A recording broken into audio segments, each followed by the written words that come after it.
Hi, do you want to know the 3 questions you got to ask yourself when you're bringing on a therapist to your multidisciplinary clinic? My name is Mark Benz. I own one of the largest multidisciplinary clinics in Canada. And today, I'm going to go over the 3 questions you need to ask yourself when bringing on that therapist.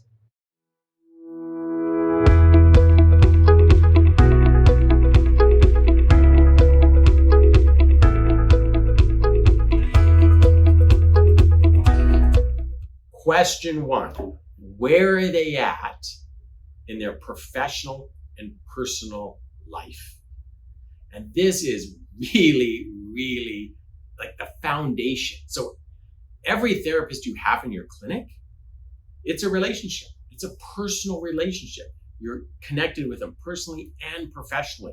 Because as you grow a therapist, there are a million things that can happen, right? So many different things happen in both those categories of personal and professional. So really understand, and I'll talk about this in another video, but it's really important, slow to hire, quick to fire.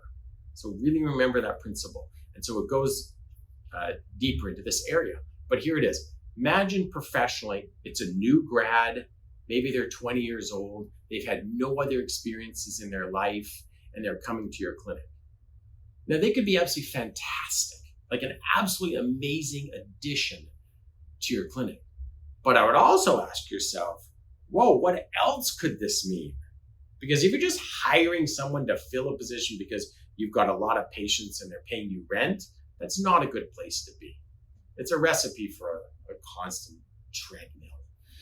So where is this person at? And I like looking at a mix. I like hiring new grads. I like hiring seasoned therapists. And I like to have therapists in the middle, because then the whole group of them can teach each other and they become a tight group, and they can make connections with people that they want to connect with in your company. So I look at all areas. And again, each area has its benefit and has its weakness. So really, professionally, where are they at? Anything can work. But let me tell you, if you bring on too many seasoned therapists, they might not be open to any change, right? They're like, no, I'm sorry, I've been doing this 15 years. Don't tell me what to do. And that can create another bunch of issues. It could be amazing too. Like we've got 45 therapists in our company. We've got a lot of seasoned professionals, and I let them go. They're amazing. They do what they do. They build up networks. They have these therapeutic relationships. They know the team of therapists they're referring to. It works perfectly, like really good. And then I have a bunch of new grads, but understand where they're at. That's what I'm saying. Professionally, really appreciate it, because it's the experiences that they're bringing to your culture, your multidisciplinary clinic, that absolutely builds your brand or kills your brand. So what would you like? Now, the other part of that is personally. So where are they at in their personal life, right? Like, what does it mean? Are they 30 and they've had several jobs outside of massage therapy, and so they can provide a greater context? So when they're a massage therapist, they have greater empathy, greater appreciation, a wider scope of just understanding of what life really is. Or again, are they 20 and they have less experience? Both are beneficial. But again, if you're building a team, what is the team going to be created of? Maybe they're 50 and this is their 3rd career. Completely different contribution to your team.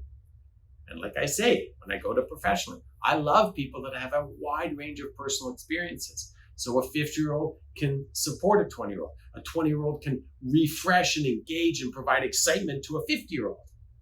Right? So anything works. It's being aware and available and understanding, what do I want to create out of my team? And so step 1 with that too, when you think about that professional and personal side of it, again, go back to the slow to hire concept. Build it up, have many interviews, let them come in, get comfortable, let them understand your clinic environment, get them to meet a lot of people, because then the personal and professional parts of it are going to come out that much easier, and you'll be able to make a better decision of who joins the team. That's step 1. Okay, question 2. building on question one and the engagement and the interactions you've had with the therapist, I say to myself, is this person talking about the financial side of this future relationship too much? And now, it's important, absolutely crucial, that the financial relationship is established and both parties understand what they're going to be paid. And again, both parties get that it costs money to build their practice and you are going to invest in them. But absolutely, the finances make total sense. But if the therapist is talking about the financial aspect of the practice too much, and they don't have a reason for it. So I've had many therapists that go, I've been to another clinic and it just didn't work out and it was a terrible relationship and I thought they charged way too much money. We didn't have any connection. No one touched base with me and I was just overpaying. So they could have a legitimate reason why they're bringing it up. But I go back to step one, then really engage with them. Talk to them. Hey, how does it work professionally? How is it personally? Because maybe this person has a mortgage. If they've got a new mortgage, you might understand their driver that, hey, they're financially need to understand that they can pay for that mortgage, which is totally reasonable, but you'll understand it. So again, none of these things can be taken in isolation. These are big picture items to look at and understand in totality for their relationship.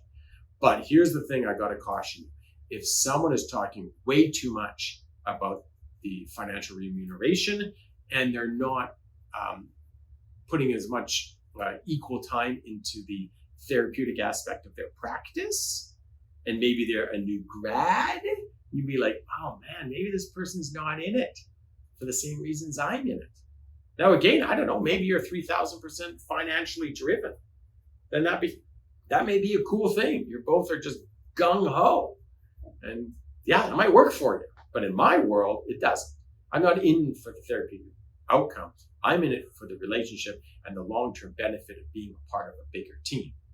And the benefit of the finances always pays off down the road, at least for me, when I'm focused in that area. So step two, the question, ask yourself, is this person in it for the therapeutic outcome that you want, right? That's what you want your team to be always focused on. So are they in it for that, or are they way too in it for the rent and the split and all those other driving factors when it comes to finances? Question three, what are they bringing to the team? And this builds on 1 and 2, but it's like a big picture item. So when you're talking to them, when you're investigating their experiences in life, if you go on the internet, maybe they've written articles, maybe they've got a university degree, maybe whatever they've got, what are they bringing to your table? So the things I love to look for are people that go, you know what? I got into massage therapy because I had a back injury. I went to massage therapists. I'd seen a whole bunch of other professionals, and it was the massage therapist that listened to me, actually heard what was going on in my life, and then they went ahead and they actually changed my back pain forever. And that's why I got into massage therapy. That's the type of thing I want to hear. Because what does that say? It says, oh wow, this therapist listens. This therapist can build a therapeutic relationship. This therapist now understands how bad back pain can be. And potentially, maybe they're going to focus in that area. Maybe it's degenerative disc disease. Maybe it's the sciatica. Maybe it's the facet syndrome. I mean, there's so many areas you could get into, right? But that's it. What are they bringing to the table? And again, focus, fantastic. Like imagine, go back to a video I did on talking about running injuries. Imagine someone comes to me and they go, Mark, I love running injuries. I've run all my life. Running really helped me when I was young and I had scoliosis, whatever the case may be. But if they talk about a passion they've had for years in their life, and then they want to dedicate their professional career to helping those people, wow, I say to myself, this could be an amazing relationship I have. And of course, in my practice, we actually have runners, right? So we have people, tons of people in downtown Vancouver, they come in for running injuries. So I sit back and I go, interesting. Step one, I like their personal professional practice, hey, really step 2, that also works for me. Okay, now step 3, hey, the question I'm asking myself is, what do they bring to the team? Cool, I think they're bringing some interesting things. So when you look at the 3-step process, don't stare at one over the other. And these are just 3, but use them in their totality to understand and appreciate, where is this person? How valuable can they be to me? And ultimately, how valuable can I be to them? Because over the long term, if you're not valuable to them, they're going elsewhere. So really, really important is, how valuable can you ultimately be to that therapist over the long term? A valued therapist that appreciates what you do stays for a very long time. So guys, those are the 3 questions I ask myself when I'm looking at a therapist to join my multidisciplinary clinic. Get out there, take action. We'll see you in the next video.